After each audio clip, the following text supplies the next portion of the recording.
जैसे जैसे विज्ञान नहीं था, लोप हो रहा था, तो हमने मान्यताएं बना ली।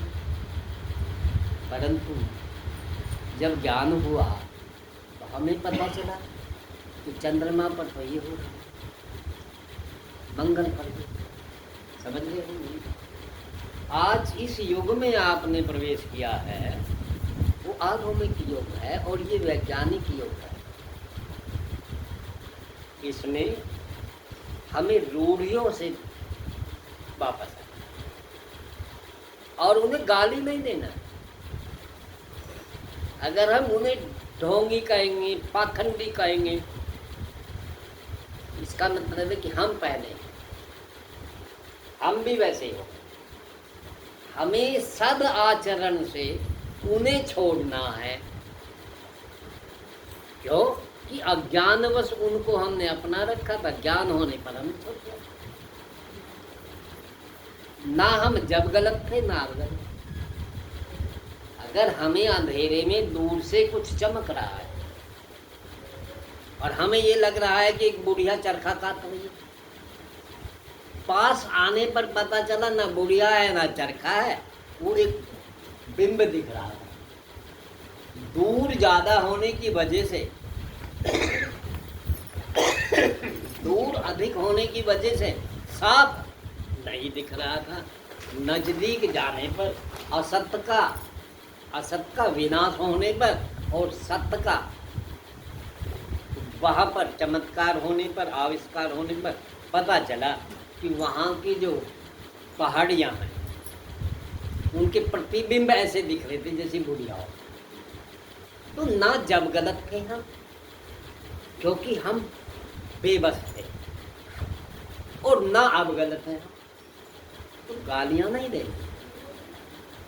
अपनी उन पुरानी पीढ़ी को, पुराने जमाने को गाली नहीं देना है, बल्कि जैसे ही हम असत से सत्य की ओर आए और हमें सद ज्ञान हुआ कि ये चीज ये नहीं ये है, ठीक है, उसे स्वीकार करना। और एक मैं ये बात आप लोगों के सामने रखूंगा कि आज जब भी आप टेलीविजन खोलें या आप टेलीफोन खोलें, उसमें डिबेट चल रही है। क्या चल रही है? डिबेट। कहीं पर निराकार और साकार की लड़ाइयाँ चल रही हैं, कहीं पर ब्रह्म समाज और आर्य समाज की बात चल रही है, कहीं पर राम है राम नहीं है पर लड़ाइयाँ चल रही हैं, कहीं कहीं ये भी चल रही कि ईश्वर है और नहीं है। आपको उसमें नहीं पता। कोई लोग कहे कि ईश्वर तो साकार है, कहे उनको प्रणाम। कोई कहे ईश्वर निराकार है, प्रणाम है। क्यों? वो भी है कह रहा है और वो भी है कह रहा है, और हम तो है वादी। क्या है वादी है हम तो। है तो अगर वो निराकार है तो भी उसे प्रणाम है, अगर वो साकार है तो भी प्रणाम। लेकिन निराकार और साकार की लड़ाई न करना, ठीक है। रही बात राम पैदा हुए कि नहीं हुए, समझ रहे हो? राम कृष्ण पैदा हुए कि नहीं हुए, वो अवतार है कि नहीं है, कभी मत लड़ना।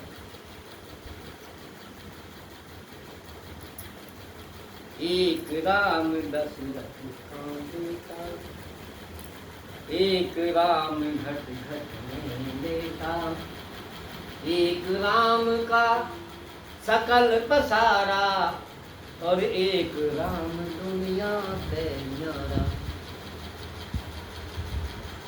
तुम उस लड़ाई को छोड़ दो कि अवतार होता भी है कि नहीं होता, दशरथ वाला राम है कि नहीं है। जो कहे है तो स्वीकार कर, जो कहे नहीं है, लेकिन है जो। कौन से राम को नकारो? एक राम दशरथ का, एक राम घट घट में देखा, एक राम का सकल पसारा, और एक राम दुनिया। किसी एक राम को तो हर कोई मान रहा है, तो सब ही राम को मान रहा है। इस लड़ाई में विवेक में कभी मत। आपको रामायण घर में पढ़ना अच्छा लगता है, प्रेम से। आपको भागवत अच्छा लगता है, प्रेम से। आपको गीता घर में पढ़ना अच्छा लगता है, प्रेम से। आपको पुराण आदि पढ़ना है, आपको सत्यार्थ प्रकाश पढ़ना है, प्रेम से। आपको ऋक पढ़ना है, पढ़ो। ऋक कहते हैं विचार, ठीक है, जो छंदों में आवर्तित, और उन ऋचाओं को, उन ऋचाओं को हम व्याहृतियों से और प्रणव आदि से उन्हें मंत्र में परिवर्तित कर दें। उन्हें मंत्र तरकीब को करें। एक बुखार उतारने का मंत्र होता है, डॉक्टर के पास होता है। बुखार उतारने का मंत्र किसके पास होता है? डॉक्टर के पास। MBBS में या BMS में पढ़ाया जाता है। होम्योपैथिक में, नेचुरलपैथी में, एलोपैथिक में, यूनानी में पढ़ाया जाता है।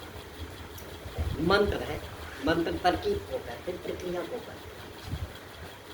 एक मकान को बनाने का मंत्र है, एक मकान को ढाहने का मंत्र है, एक खेती करने का मंत्र है, एक मिठाई बनाने का मंत्र है। तो ये मंत्र बन जाते हैं विकास। आपको वेद अच्छा लगता है, वेद की विकास को आप करें, लेकिन एक दूसरे से लड़े। ये ना कहे कि मैं सही हूँ तू गलत।